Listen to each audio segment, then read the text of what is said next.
Hello there and welcome to episode 4 of Heart and Soul. Now, I know it's been a while and I'm just going to explain, obviously, due to the recent weather issues in the United Kingdom, I was left without Wi-Fi for a little bit. And as such, I've not been able to upload the videos as frequently and record them as frequently as I would like. But however, that is over now. We're back online and we're going to fix this. So, if you do like this save, make sure to hit the thumbs up button and subscribe for Heart and Soul, the new era of WCW. Let's see though, where will this episode of Nitro be taking place? Well, we're in Mobile, Alabama. I don't know how that's how you say it, I think. Mobile, Alabama. And we're using the Civic Center's theater. Of course, Civic Center's got 3 rooms: the arena, the expo hall, and the theater. We use the theater, which is the smallest of the 3, holds about just under 2,000, which for our size at the moment is what we're looking for. It's our first time in the southeast region, so let's see how this show does. And we start off with something very new to WCW on the pre-show, but we've got a women's match. An 8-women tag team match, as we've put in a lot of women from across the world, and we want to see if we can put together a decent women's division, and actually have them be women's wrestlers, not just divas.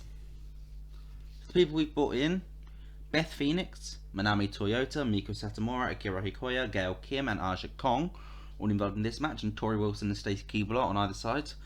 As they're already quite established stars in WCW, they're quite handy to have in this match. Keebler was head and shoulders above with a 47, but I think the big one to look at here is Manami Toyota. Got a 31, not that far below Tori Wilson, and Tori Wilson has an awful lot more popularity than Toyota has.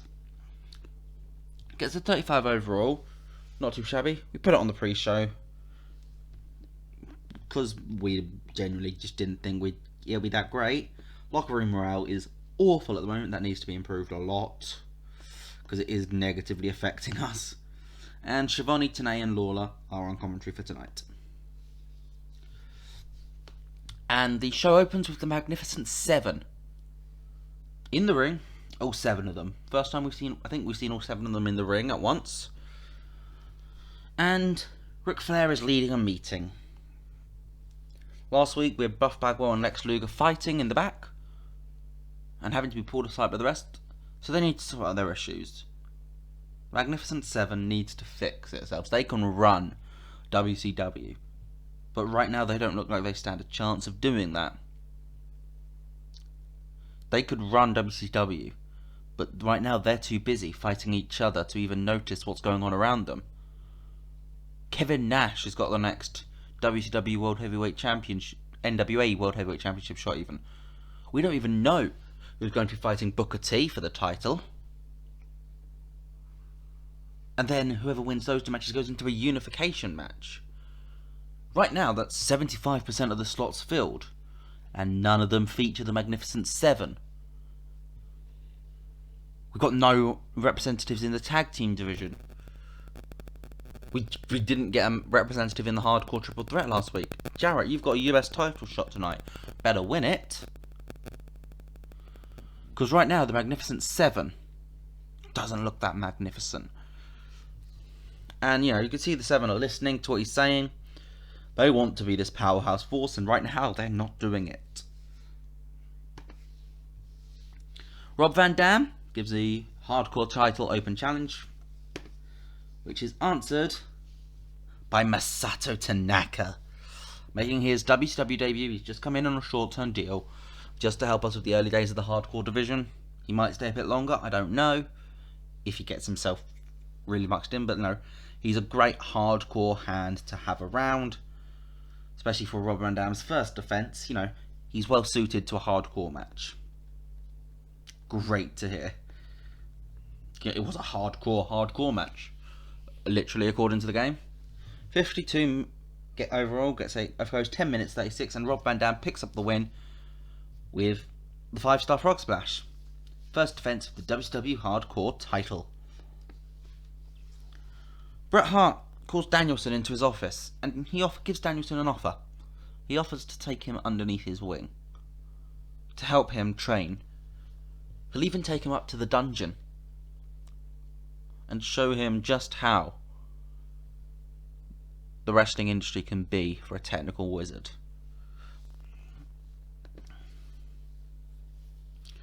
Eight-man tag next as the Young Dragons and Air Raids take on 3 Count, Elix Skipper and Kid Romeo. It goes 7 minutes 28. Quite high flips all the way through. Before AJ Styles gets Kid Romeo with the Styles Clash. Great work for all of them. 43 ratings, pretty decent. Standout performance was Kaz Hayashi with a 43. Maybe he's someone who could potentially go for a singles run against Shane Helms. There's so much talent in this Cruiserweight division. And I think there might be some more talent coming in this Cruiserweight division. Hint, hint.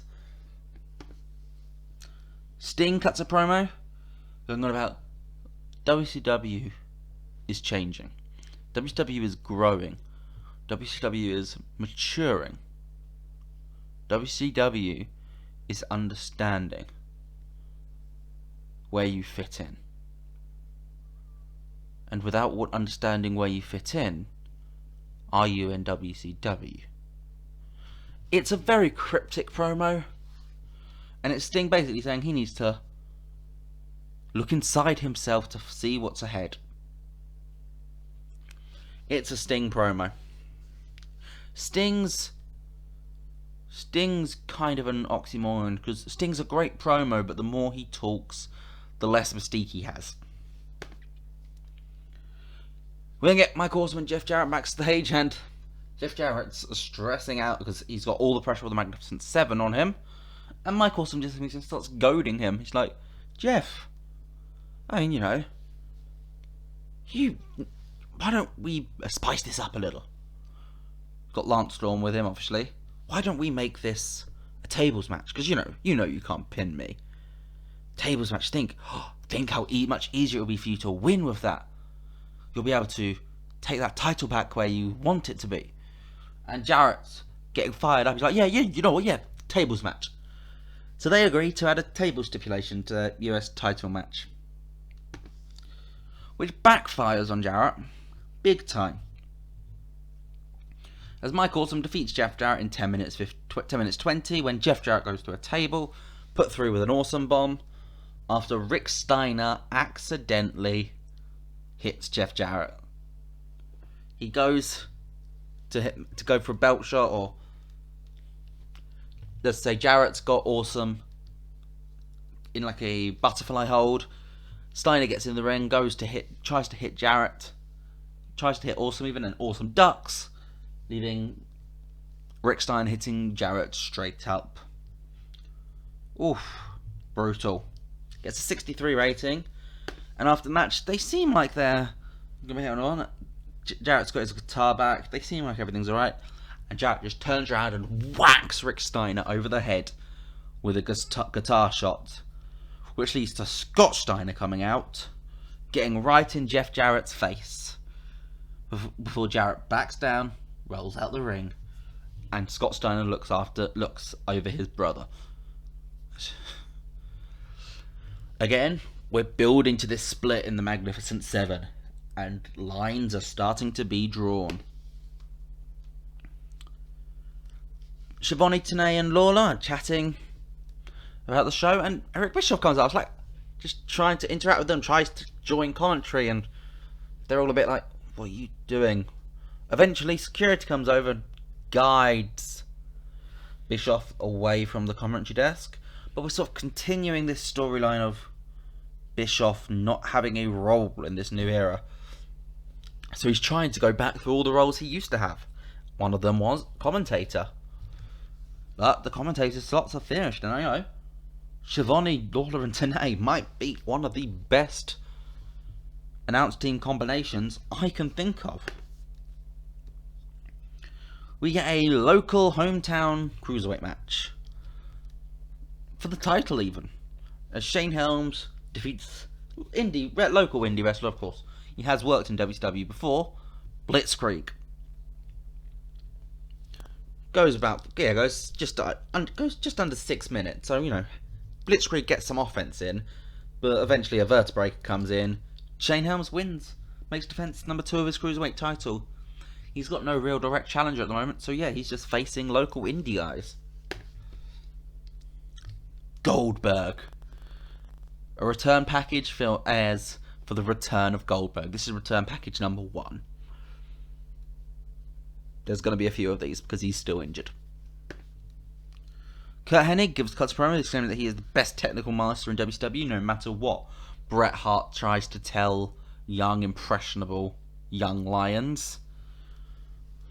He will always be the best technical wrestler.